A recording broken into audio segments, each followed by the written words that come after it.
George Washington University in front of the legend himself. I'm a student of George Washington University, and as a student here, I'm expected to know all about him, but it surprises me to know that half of the students here don't know much about him. So if you're one of the students who doesn't know about the man and his myth, listen up. George Washington was the leader of the Continental Army in the American Revolution and was the first to become US President. He pursued two intertwined interests, military arts and Western expansion. Washington lost more battles than he won, but his leadership helped secure American independence. He also didn't wear a wig, which is a widely misconception about him. Lastly, George Washington made provisions to free all his slaves, the only American slave-owning president to do so. Moving on to the first point. Washington was interested and passionate about military arts and Western expansion. At the age of 16, he helped survey Shenandoah lands for Thomas Lott of Fairfax.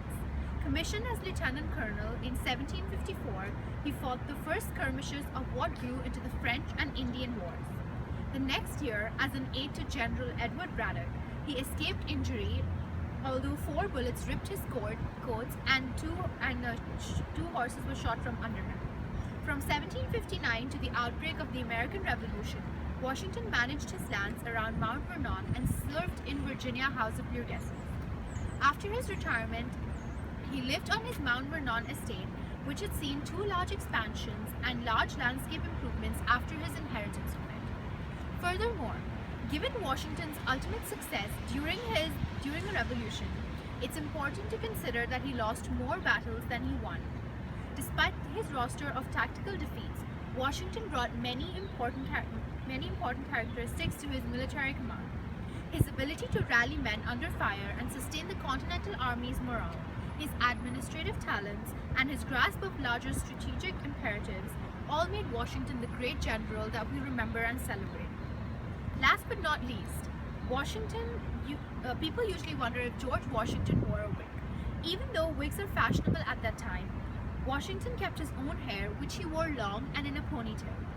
Washington did, however, powder his hair, which was the trend of the time. Last but not least, Washington's attitude towards slavery gradually changed as he grew older, and especially as he fought for liberty in the American Revolution. In his will, he arranged to free those slaves belonging to him upon his wife's death, about 123 of them. And he was required by law.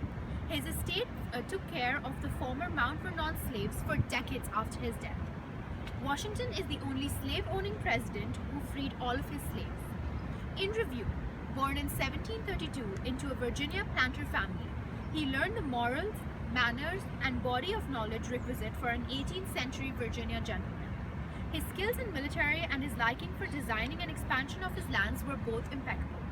His passion to care for the people around him, even if they were slaves, and working and immaculate work in the strategic environment is what makes him renowned in our hearts today. This quote of him really defines the man he is. If the freedom of speech is taken away, then dumb and silent we may be, like sheep to the slaughter.